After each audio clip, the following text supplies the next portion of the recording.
Assalamualaikum warahmatullahi wabarakatuh. Selamat siang. Perkenalkan saya Krisman Heriamsal, mahasiswa hubungan internasional. Senang sekali saya bisa menjadi bagian dari dialog kebangsaan menyongsong Oh, Ramadan. ternyata sospol lagi ini. Saya tadi sudah cancel yang sospol. maaf. Jadi yang sudah kadung ya udah terus. Silakan singkat aja nanti yang satu sebelah sini. Terus terang saya mahasiswa non muslim dan saya mendapat banyak sekali insight dari beberapa penafsiran dari ayat Al-Quran tadi. Salah satu fenomena yang kita hadapi saat ini sangat sulit untuk menghadirkan dialog-dialog yang menghadirkan orang-orang yang dari latar belakang agama yang berbeda. Dan seolah-olah hanya jika kita memiliki latar belakang keagamaan yang sama, baru kemudian kita bisa memiliki kesempatan untuk berdialog.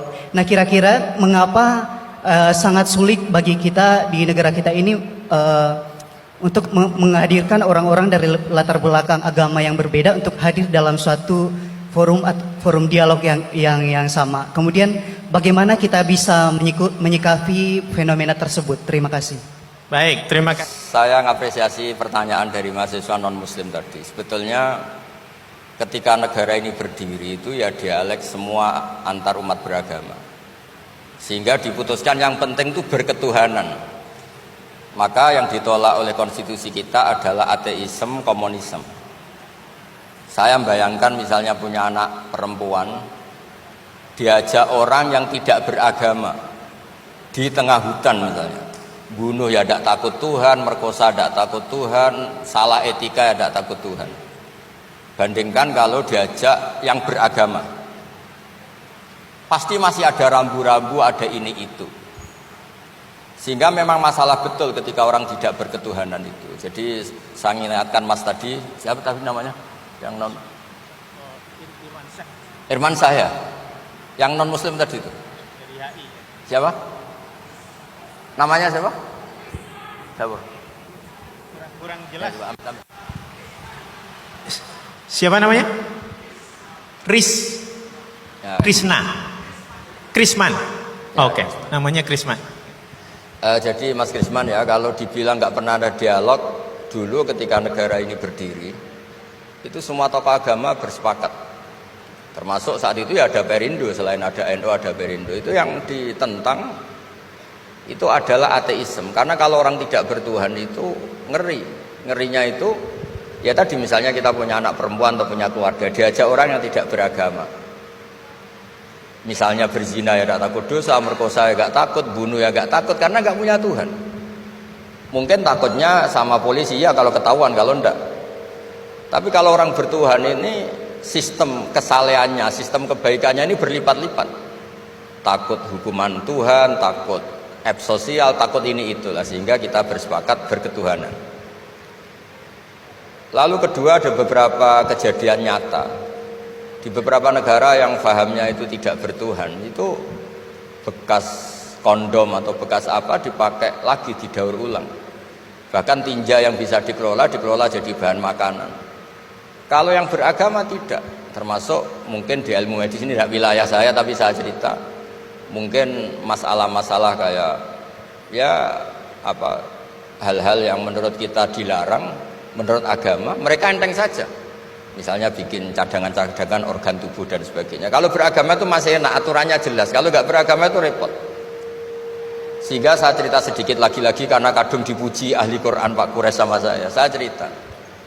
Dulu ketika Rasulullah itu sugeng masih hidup, itu ada kekuatan politik. Satu Romawi bertuhan, yang satu Persia tidak bertuhan, tidak berkitab suci. Ketika Romawi kalah, itu Rasulullah itu susahnya bukan main, karena yang masih mentautkan diri dengan Tuhan kalah sama yang sudah tidak bertuhan.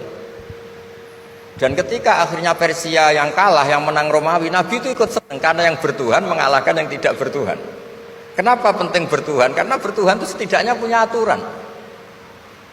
Melakukan ini dosa, melakukan ini dosa.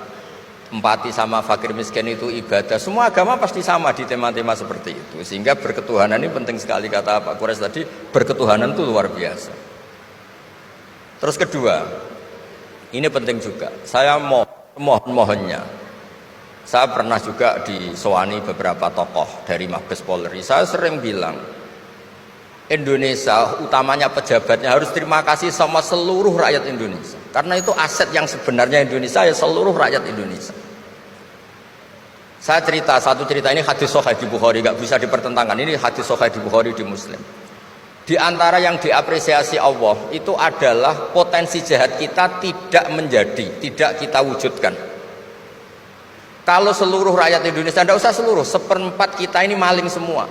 Itu negara miskin kok, karena biayai kita di penjara 2 tahun, 3 tahun. Separuh kita mentalnya membunuh, habis Indonesia. Seperempat saja, sepertiga saja, 1/8 saja punya mental killer, itu habis Indonesia. Ketika rakyat kita, ketika tetangga kita, masyarakat kita tidak melakukan kejahatan, itu ketertiban yang sejati. Maka semua bentuk ketidakkriminalan yang dilakukan oleh rakyat Indonesia itu awal dari aset bangsa ini. Coba kalau semua orang mencuri, habis negara untuk biayai di penjara.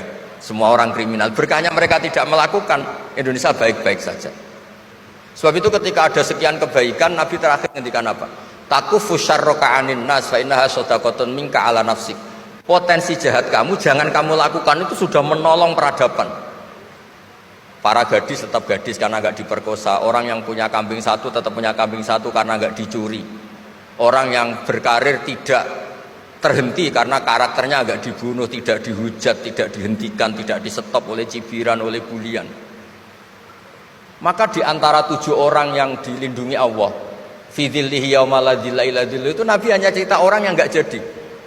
Di antara yang diceritakan Nabi dalam sebuah hadis, saya ini lelaki sejati, sangat mencintai sepupu saya, dan saya mau ngumpuli dia, tidak mau sampai saya kasih uang 100 dinar.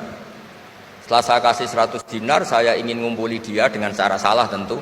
Dia gak mau dan berpesan, la tafuddal khatam illa bihaqqi. Kamu jangan ngumpuli saya sebelum nikah. Singkat cerita, pemuda ini gak jadi melakukan hal yang nista, yang gak benar. Itu sama Allah dijadikan wali. Berkahnya gak jadi. Jadi kalau potensi kejahatan kita tidak menimpa orang lain, itu sudah luar biasa. Jangan nunggu berjasa kita dapat penghargaan setelah kita jadi kiai besar, jadi dosen UGM, jadi ini itu. Semua masyarakat kita yang menahan potensi kejahatannya itu adalah aset sejati Indonesia. Karena sekali mereka berkejahatan, entah itu mencuri, merkosa, habis. Harapan kita sebagai bangsa habis. Tapi selama ini nunggu ngapresiasi itu yang bentuknya fi'lu, yang bentuknya mereka melakukan apa, sebetulnya enggak. Tidak melakukan kejahatan itu sudah bagian dari kebaikan yang luar biasa.